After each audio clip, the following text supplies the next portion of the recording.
ನಮಸ್ಕಾರ ವಿದ್ಯಾರ್ಥಿಗಳೇ, ನಮ್ಮ ಚಾನಲ್ಗೆ ಸ್ವಾಗತ. ಈಗಾಗಲೇ ಮೊದಲನೇ ಸುತ್ತಿನ ಒಂದು ಸೀಟು ಹಂಚಿಕೆಗಳನ್ನು ಯಾವುದು ಕರ್ನಾಟಕ ವಸತಿ ಶಿಕ್ಷಣ ಸಂಸ್ಥೆಗಳ ಪ್ರವೇಶದ ಸಂಬಂಧಿಸಿದಂತೆ ಅಪ್ಡೇಟ್ ಕೂಡ ಮಾಡಲಾಗಿದೆ KE ವೆಬ್ಸೈಟ್ ಒಳಗಡೆ. ಇದಕ್ಕೆ ಸಂಬಂಧಿಸಿದಂತೆ ವಿಡಿಯೋಗಳನ್ನು ಅಪ್ಡೇಟ್ ಮಾಡ್ತಾ ಇದ್ದೀನಿ. ಆದರೆ ಈಗ ಒಂದು ಏನು ಮೊದಲನೇ ಸುತ್ತಿನ ಒಂದು ಕೌನ್ಸಿಲಿಂಗ್ ಕಂಪ್ಲೀಟ್ ಆಗಲಿಕ್ಕೆ ನಾಳೆವರೆಗೆ ಒಂದು ಕಾಲಾವಕಾಶ ಇದೆ.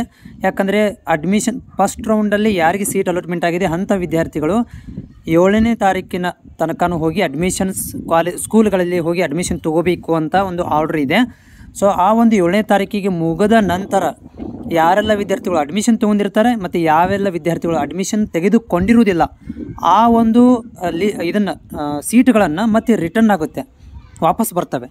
ವಾಪಸ್ ಬಂದಮೇಲೆ ಮತ್ತೇನು ಮಾಡ್ತಾರೆ, ಅದನ್ನು ಡಾಟಾ ರೆಡಿ ಮಾಡ್ತಾರೆ. ಎಲ್ಲಿ ಸೀಟ್ ಉಳಿದಿದ್ದೀವಿ ಅಂತ ಉಳಿದಿರುವಂಥ ಸೀಟ್ಗಳನ್ನು ಲಿಸ್ಟ್ ಮಾಡಿ 2ನೇ ಸುತ್ತಿನ ಕೌನ್ಸ್ಲಿಂಗನ್ನು ಮಾಡ್ತಾರೆ.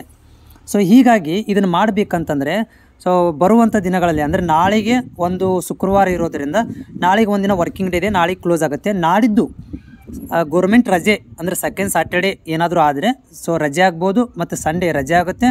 ಮತ್ತು ಆ್ಯಸ್ ಯೂಸ್ವಲ್ ಆಗಿ ನಿಮಗೆ ಮಂಡೇ ದಿನ ನಿಮಗೆ ಮಂಡೇ ಅಥವಾ ಮಂಗಳವಾರ ಒಂದು ಅಪ್ಡೇಟನ್ನು ಮಾಡ್ತಾರೆ 2ನೇ ಸುತ್ತಿಂದು. ಆವಾಗ ನೀವು ಏನು ಅನ್ನೋದನ್ನು ಕೂಡ ಸ್ಪಷ್ಟವಾಗಿ ನೋಡ್ಕೊಳ್ಬೋದು. ಈಗ ಯಾರೆಲ್ಲ ವಿದ್ಯಾರ್ಥಿಗಳಿಗೆ ಸೀಟ್ ಸಿಕ್ಕಿಲ್ಲ ಅಂಥ ವಿದ್ಯಾರ್ಥಿಗಳ ಒಂದು 2ನೇ ಸುತ್ತಿಗೆ ನೀವು ವೇಟ್ ಮಾಡ್ಬೋದು. ಅದು ನಿಮಗೆ ಮುಂದಿನ ಒಂದು ವಾರದಲ್ಲಿ ನಿಮಗೆ ಅಡ್ಮಿಷನ್ ಕೂಡ ಕೊಡ್ತಾರೆ. ಪ್ಲಸ್ ಏನಂತಂದರೆ ನಿಮ್ಮ ಒಂದು ಲಿಸ್ಟನ್ನು ಕೂಡ ಅವರು ಮೆನ್ಷನ್ ಮಾಡ್ತಾರೆ.